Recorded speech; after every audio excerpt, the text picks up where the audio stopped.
Welcome back to Homeopathy at Home with Melissa. Hey, Melissa. Hey Bree, super excited to talk about some gut stuff today. I know people will Yeah, be interested in this. yeah. We get a lot of questions about these things in particular. Yeah. But before we get to our content, we have a fan mail. Yay, I love fan mail. This is pretty fun. I know they're all over the place too. So, some of them really specific, but we thought this was a good one for tonight. This one says, Hi. Well, this one's from Union, Missouri. So if you are from there, we don't have a name, just location. But they said, Hi, love your content. I'm learning so much. I'm looking for info on homeopathy for absent seizures or staring in children and would love if you do a video on what remedies could assist that. Thanks. Okay, so yes, we probably could do a podcast on, just a whole episode on absent seizures, but um, and just what that looks like, that would just take that would take some research and some getting some stuff together. But I do want to just answer with a top choice for absent seizures in any age is Ignatia. I think I would just start with Ignatia without even knowing anything else, and that could be really helpful. Okay. And that's a pretty safe remedy to use. I mean, they're all safe, but I mean alone on your own. Right, That's a pretty exactly. easy place to start. Exactly. Yep. Okay. Great question. And Any, I do get that a lot. what about a potency? So either 30 or 200. So you could do 30 once per day or 200 once per day. If you really don't know, the sensitivity of your child or the person that you're helping, or you don't know how to choose, what I always say is start low and slow when you don't know. Mm-hmm. So in something like this that's chronic, 30C every day. Because what even if the occurrence is only every few weeks or every few months, we want to correct it and uproot the whole condition. We're not going to give this acutely. Okay. Okay. So to Nice. today, whenever you're listening, Yeah. we're recording in the evening, we're talking about IBS and leaky gut. Yeah. IBS, most people know it's irritable bowel syndrome, and it's been around, the diagnosis itself has been around for a long time. And I was just telling you, Bree, before we got on here, started recording, I was diagnosed with IBS when I was 16. So that was a long time ago. I mean, that was in the 80s. So, I Yeah. mean, I guess I don't know when the diagnosis came about, but, I guess I'm saying that because it's not a new thing. Even Mm. though a lot more people are being diagnosed with it or have it, it's not new. And so I want to read from the Mayo Clinic. I do like to look up conditions and symptoms from the Mayo Clinic. I like to do that. So I'm going to read. This is directly from the Mayo Clinic. And it says IBS is a common condition that affects the stomach and intestines, also called the gastrointestinal tract. Symptoms include cramping, belly pain, bloating, gas, and diarrhea or constipation, or both. IBS is an ongoing condition that needs long-term management. Only a small number of people with IBS have severe symptoms. Some people can control their symptoms by managing diet, lifestyle, and stress. More severe symptoms can be treated with medicine and counseling, and we're going to talk about that. Why counseling? We're gonna get into that in a little bit. So, of course, the Mayo Clinic is an allopathic clinic. Of course, they're gonna say medicine. And then IBS does not cause changes in bowel tissue or increased risk of colorectal cancer. So, Hmm. rest assured, this is not, if you get a diagnosis of IBS, you're not at increased risk of cancer. All right. You want to talk about the I symptoms? Go ahead. Yeah, I will. And I wonder if that's just knowing in the past, like I had digestive issues in my teen years as well. And friends of mine diagnosed with Crohn's or colitis. And it sounds like the difference there is those do have tissue change in the intestine, where like Right. IBS doesn't. So maybe that's how they rule out the other conditions. Yeah.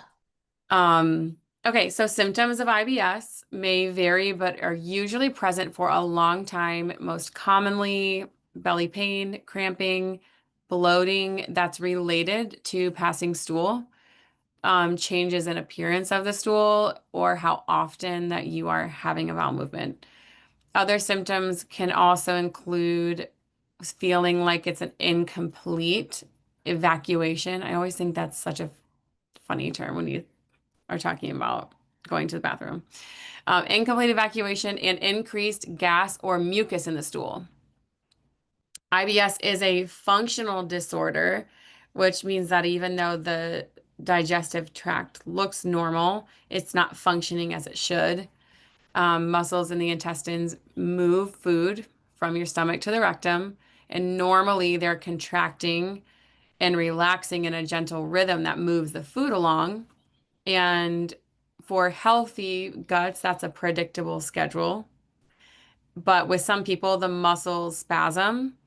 The contractions are longer and stronger, and those spasms are painful.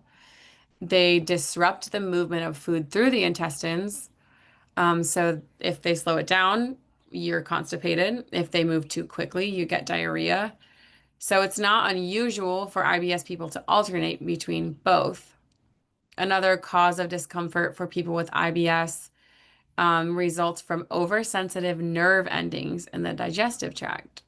So small bubbles of gas that wouldn't bother most people might be really painful for those people, and that heightened sensitivity can lead to swelling and bloating, which we're talking about nervous system stuff. This was so interesting to me, how your nervous system, the way that your body reads, your nerves read this stuff can cause the physical response like that. Yeah. Yeah. Um, so, this really kind of takes me back to, teenage years when I was diagnosed and how nothing was explained to me, nothing, but I Mm. also didn't ask. That you didn't ask questions back then. Your It's so doctor hard said to know this, what to ask, right? though. How would you know? I mean, but these days I would at least ask, okay, what is that? What does that mean? Yeah. And how does that work? And how did I get that? Something, right? But at 16, I was like, yeah, just give me the medicine. I'm out.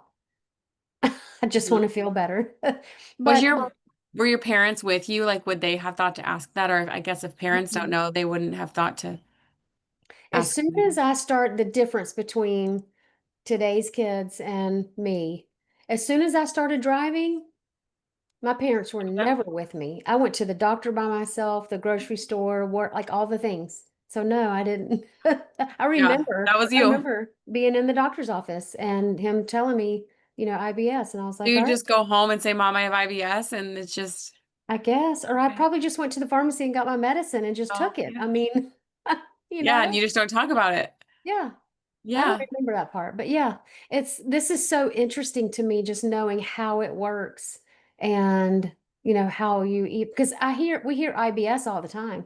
Hmm. But do we ever think about what that really is or how that works?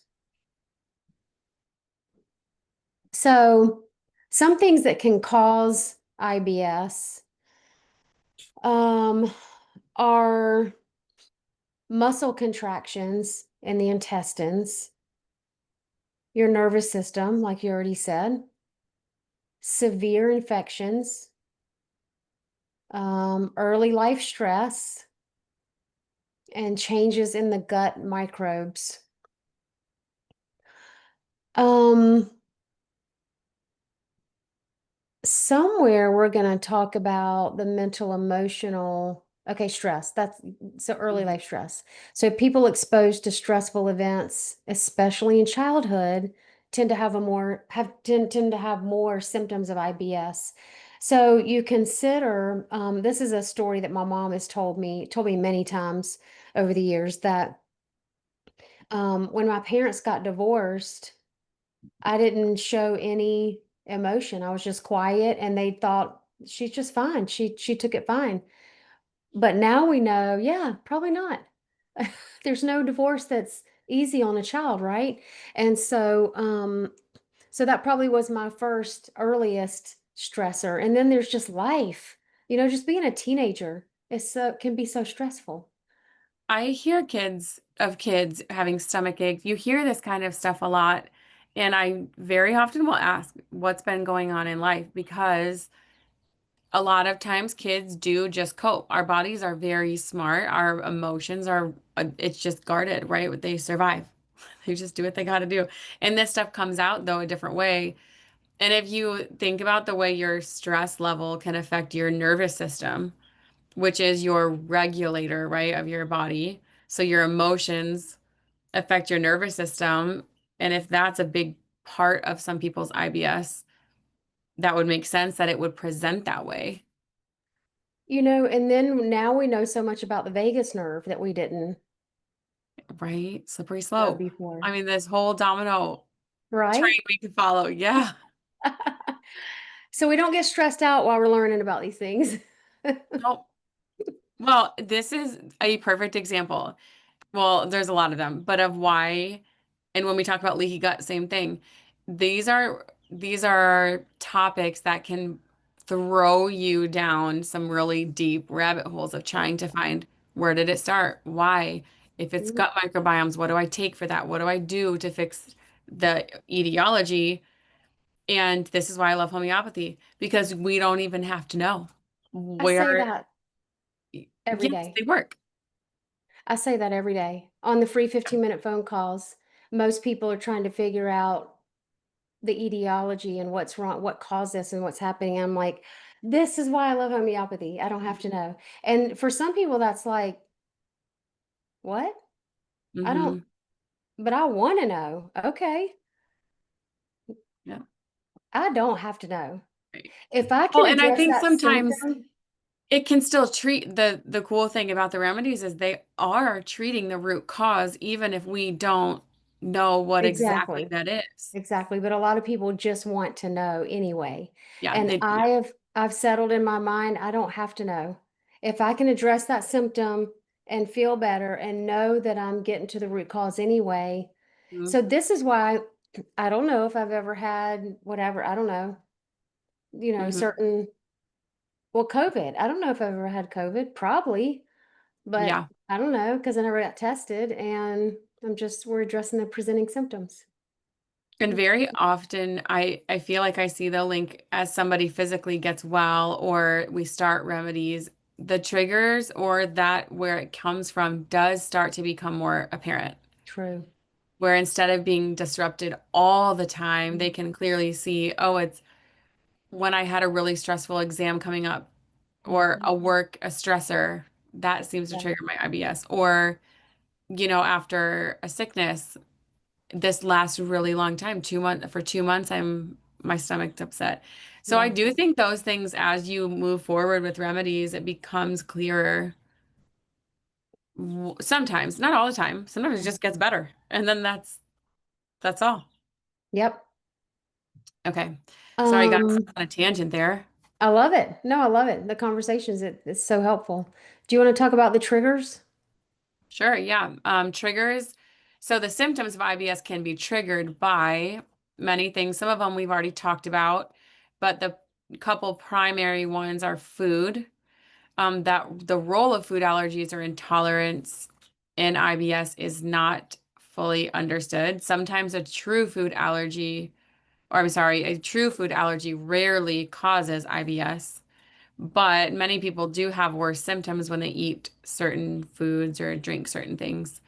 Obviously, I think the ones we hear a lot are gluten and dairy, citrus fruits, carbonated drinks, other things that are just difficult for digestion. And then stress. So most people do have worse or more frequent symptoms during periods of time with increased stress.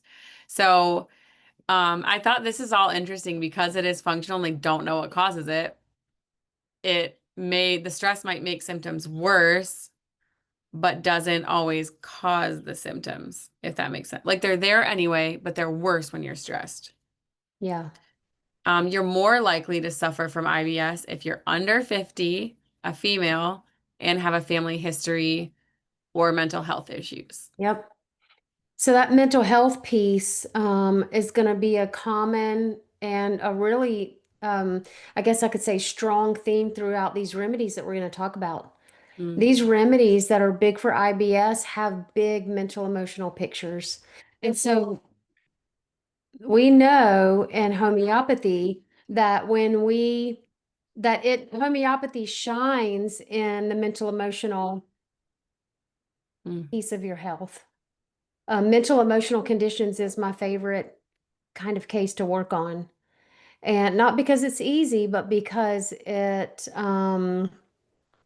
clear. It's more clear to me. Probably like eczema is to you. You can see, right, how Yeah. things are getting And better. you do see in places where I cannot find a good remedy, you do see the mental emotional remedies Mhm. very well. Yeah. Um, Thank you for that. So, Argentum Nitricum is silver nitrate, and this remedy has a big mental emotional picture, which is often indicated in people with IBS.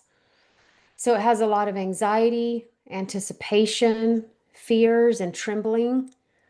They have a great desire for sweets, which negatively affects the gut. Mm. These people are nervous, impulsive, and hurried, yet timid and anxious. They can have panic and anxiety attacks, anticipation, apprehension, and fear when going to the doctor, dentist, or other new places.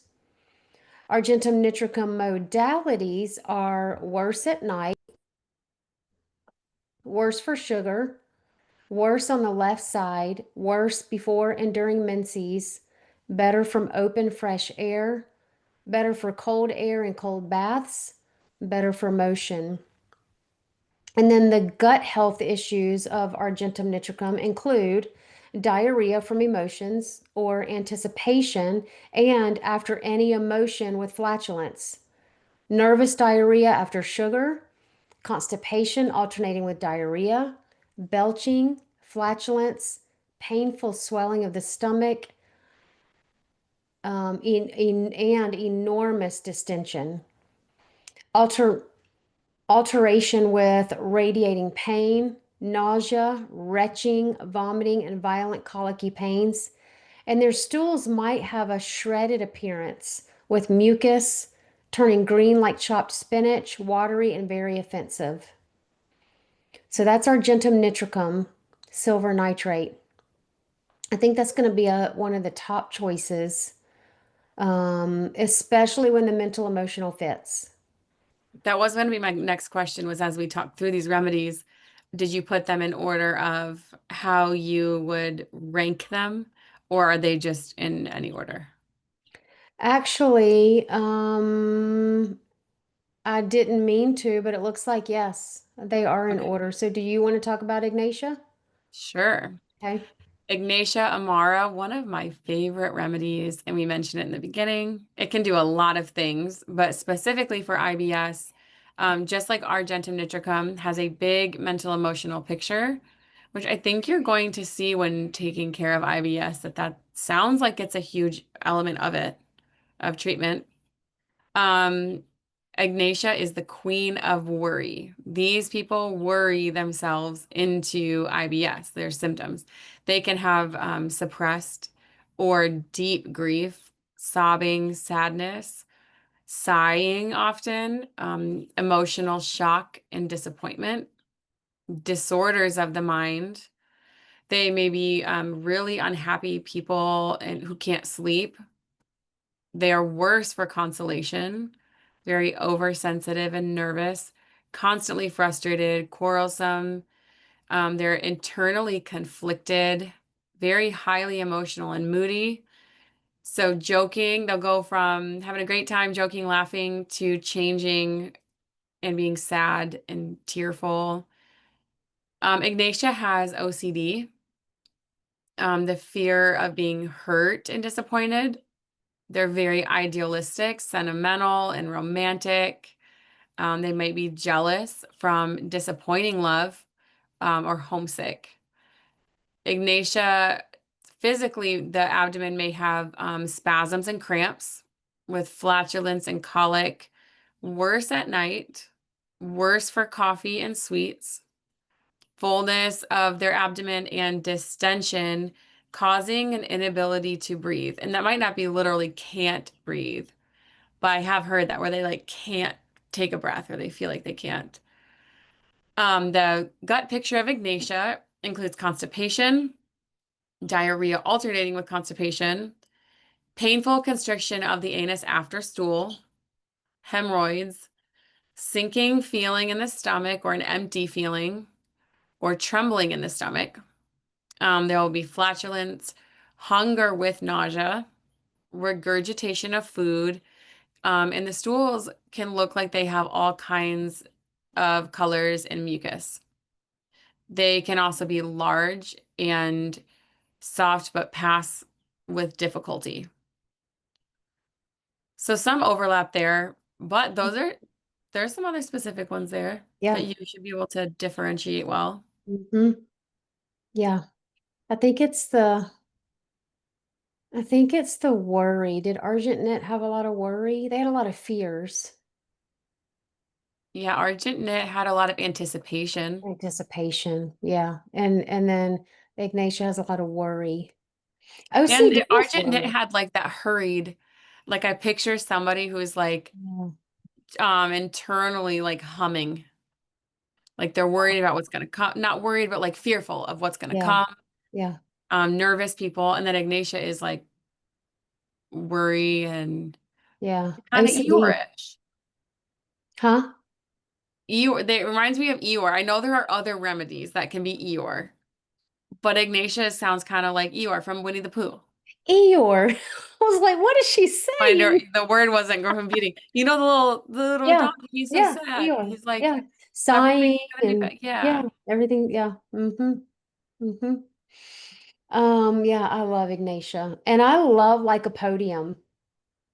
Yeah. Lycopodium is amazing. It's a huge remedy. It's club moss, and it's another fantastic one for the mental emotional conditions. Um, so as well as gut health. So it lycopodium is a big gut health remedy and a big mental emotional remedy. So the mental picture of lycopodium includes a weak memory, confusion, dyslexia, difficult concentration, indecisive, timid, low self-confidence, poor self-esteem. They also have some anticipation, which is averse to undertaking new things, yet they go through it with ease. So you think of the person that's so scared to go on for that dance recital, yet they get up there and do amazing, and you would never know they were nervous about it. And they're finished and like, oh my gosh, almost died, but what? You You did never know. so good. You know how some people you can tell they're really nervous, but these, like a podium, you can't even tell they're nervous.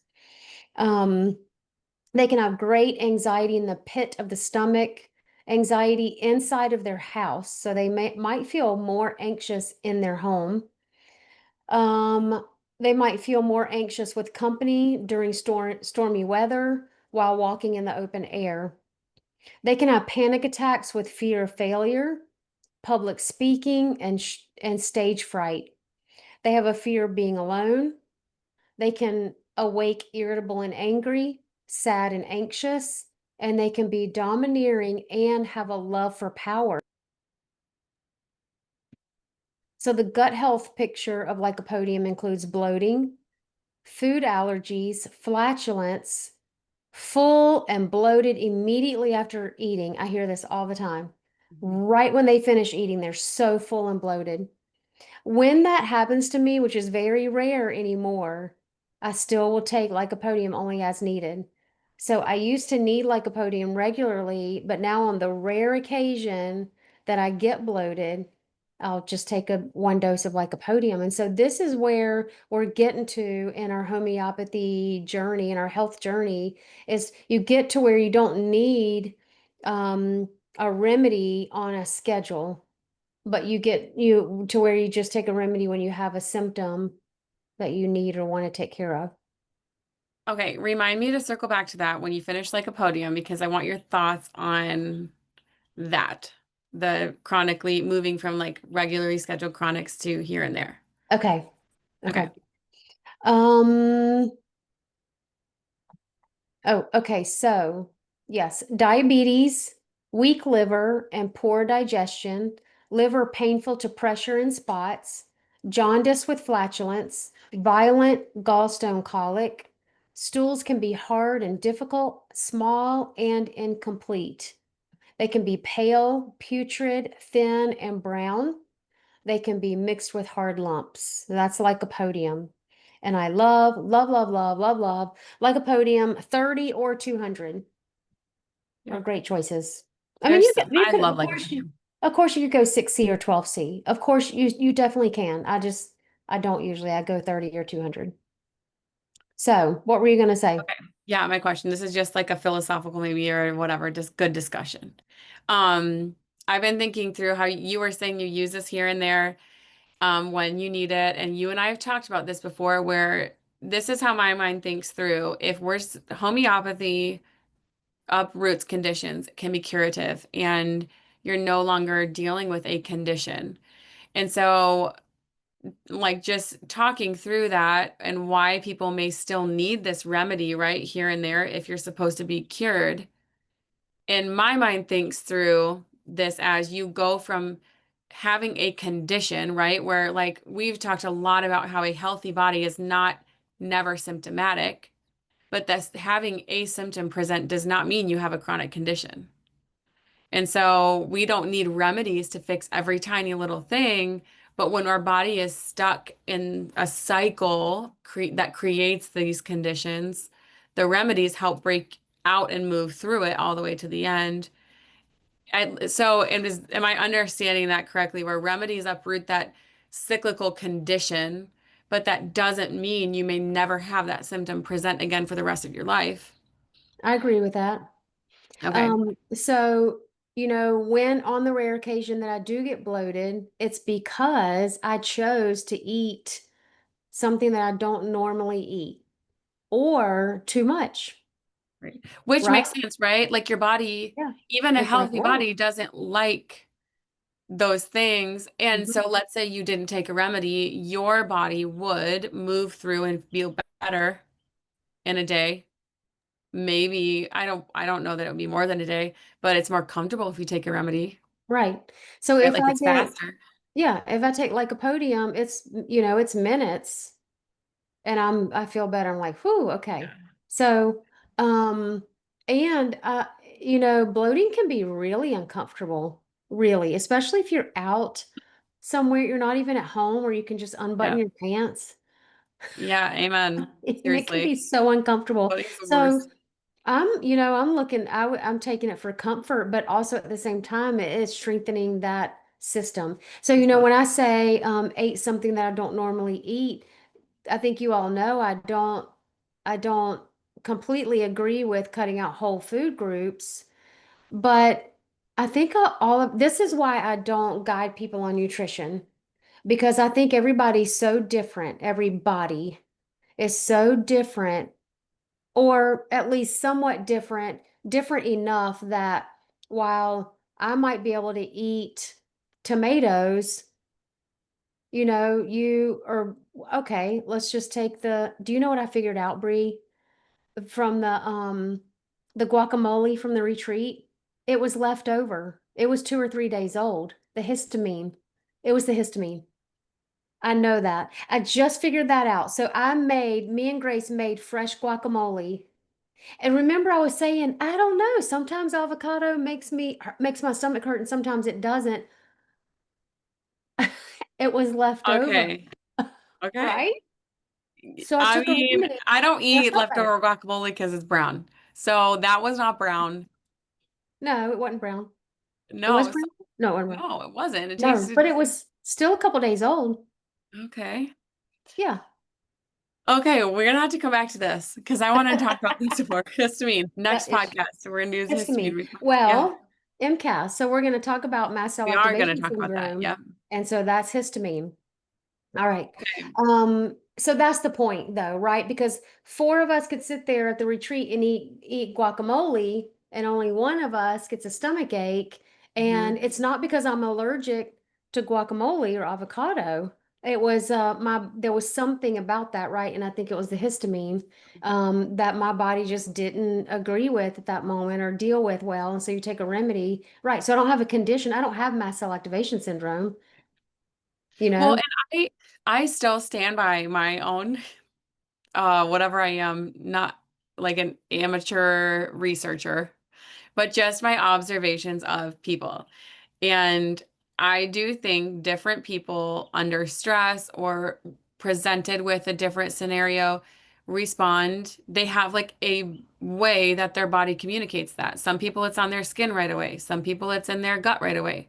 My husband he'll start getting heartburn again if he has a lot of work stress and he doesn't even realize what's going on. But I just think certain people present a way, but I don't believe that I wouldn't say to anyone that he suffers from chronic indigestion all the time anymore. But I don't know what that is exactly, but I do think different bodies, healthy people, still our bodies communicate when we're like not Right. So there's a balanced. weakness. There's a weakness in every person, something that's Yeah. weaker than other systems. And when there's stress, it's going to attack that weakest Mhm. part. And for me, it's gut. I've had gut issues since I was 5 or born or whatever. Now, do you think those could be totally uprooted at some point with like really deep treatment? I mean, would it just take so long in our life because we started so like we didn't do this as children, right? I absolutely believe gut issues can be uprooted. Absolutely. And so, having a nice clean diet and minimal stress and, taking good homeopathic remedies. But um, especially, well, the just getting ready for the retreat and being there, that was just an added stressor and Right. for me. But so I don't believe that I still have IBS. I just believe there's a weakness there. So when something comes, when stressors come, I'm going to feel it. That's where I'm going to feel it. Yeah. Right. And then mine just presents differently. Like Right. everybody's, or not everybody, but there are like different ways that those present. Okay. Yeah. All right, great. Yeah. Good Good conversation. conversation. So I want to just point out there is a Banerjee protocol for IBS, but I don't recommend it. Well, I wouldn't recommend using it without being under the care of a homeopath. So under the care of a homeopath, yes, it's a Banerjee protocol. It's in their original book. It's Hmm. in their original book. So it's proven, but it includes tuberculinum, a daily dose. And I have seen too many aggravations on tuberculinum. Um, Well, I especially at never, 200. I never start with tuberculinum daily and not 200 because of the Hmm. amount of aggravations that I've seen. So if you're going to do the Banerjee protocol, I would say do that under the care of a homeopath who can guide you and look at things. Now, Nux vomica, I like. Yep. Yep. Tuberculinum, I agree totally. That Yeah. is one that is interesting to me. So, Yeah. All okay. right. You want to tell them when do they need to seek professional help? Well, whenever you think you need to. No, I'm kidding. Um, See a healthcare professional if you have persistent change in bowel habits or other symptoms of IBS. So you just want to rule out other serious conditions because there are some serious things that you need to be treated. So really significant ones you should pay more attention to are weight loss, diarrhea at night. I'm assuming that means because you're not eating and still having diarrhea. I don't know why. I don't know why that's listed there. Rectal bleeding, iron deficiency anemia, unexplained vomiting, and pain that is not relieved by passing gas or stool. A couple of those, I'd be like, yeah, I'm not going to a doctor for. But Well, maybe not the first. I guess if it's persistent, right? If you're not ever yeah, I getting better, guess. even with Yeah, remedies, right. But rectal bleeding, yeah, you better be right? seen. Unexplained vomiting, I'd probably still take a remedy. I'd be taking China. Right. I think You we'd know, all, we would try remedies first for a lot of these things. right? Yeah. Yeah, yeah, absolutely. All right, let's talk about leaky gut.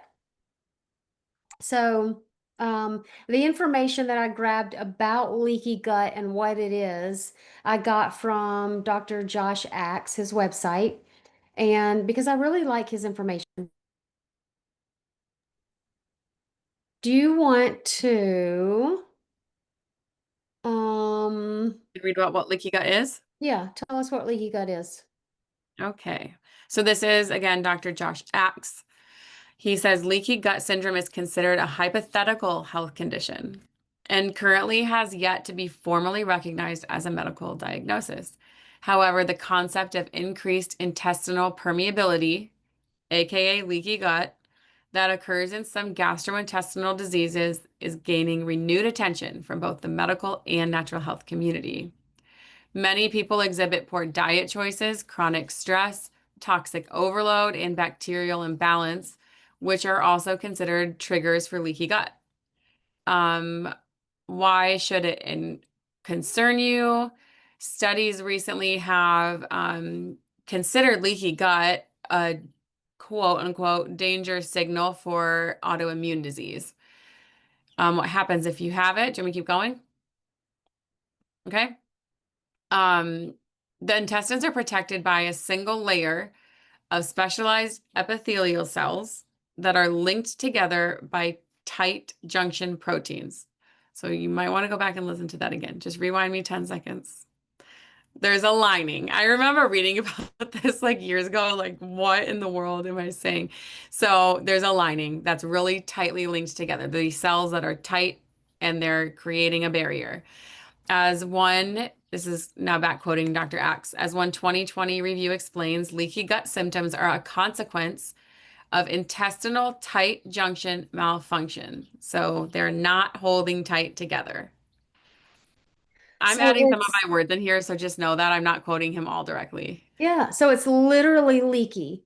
The Yes. lining is It literally like leaking proteins out into your blood, into your system. Yes. so it goes, what I didn't understand back in the day when before I started really learning about this is that that stuff goes directly into your bloodstream. Yeah. And that is, so that's where those things that are being released there aren't, it's fine to go through your intestines Mm-hmm. because there's the lining, it's getting rid of that junk. But your Mm-hmm. blood is not supposed to have those things in it. And Right. that's why it creates that all those symptomatic responses that we hear about. Yep. I picture these little dudes like linking their arms, like holding really tight, and then they get spread apart because they're weak and stuff goes through them, like Yeah. Red Rover, Yep. but they're not doing it. Love it. Okay. Do you want to do symptoms or do you want me to go and you do remedies? Well, there's not much about remedies, so I'll do, yeah. Okay. So these tight junction proteins are the gateway between your intestines and your bloodstream. We already talked about that. So more than 40 different tight junction proteins have now been recognized to play a role in gut health. So the potential symptoms of leaky gut are gastric ulcers, joint pain, infectious diarrhea, IBS, Mhm. IBD, which is inflammatory bowel disease like Crohn's or ulcerative colitis, SIBO, which is small intestine bacterial overgrowth, celiac disease, esophageal and colorectal cancer, allergies, respiratory infections, acute inflammation conditions like sepsis, SIRS, multiple organ failure, um, chronic inflammatory conditions like arthritis, thyroid disorders, obesity-related metabolic diseases like fatty liver, type 2 diabetes, and heart disease, autoimmune diseases like lupus, multiple sclerosis, type 1 diabetes, Hashimoto's, and more, Parkinson's disease, chronic fatigue syndrome, and the propensity towards weight gain or obesity. So like everything. Yeah. So Yeah. if you have any, I mean, if you have anything, you probably have a leaky gut. I mean, Well, and right. listen, if we know that so much of our immune system is in our gut, Yep. and if it can't do its job, I mean, my understanding too is that this can even cause a lot of um, mental, emotional picture because there's that gut brain link. Absolutely. And so these were Absolutely. all physical conditions, but I mean, there are even studies that show anxiety, like big emotional symptoms, anxiety, Hmm. depression being probably the most common. Yeah. Yeah. So, leaky gut might not directly cause those conditions, but it's more about the people who have gut issues are more likely to have a number of other health problems because all disease begins in the gut. Um, so some of the underlying causes of leaky gut include genetic predisposition, poor diet, chronic stress, toxin overload, and bacterial imbalance. And then what I wanted to say, the reason we're not going to go into remedies is because they're basically the same as IBS. So all the IBS remedies can be used for leaky gut, um, because really leaky gut is just a general overview term of a more specific issue, right? Like Like when you take someone's case, what I mean, you would see all of the other presenting symptoms, and those exactly, remedies would then help heal the gut.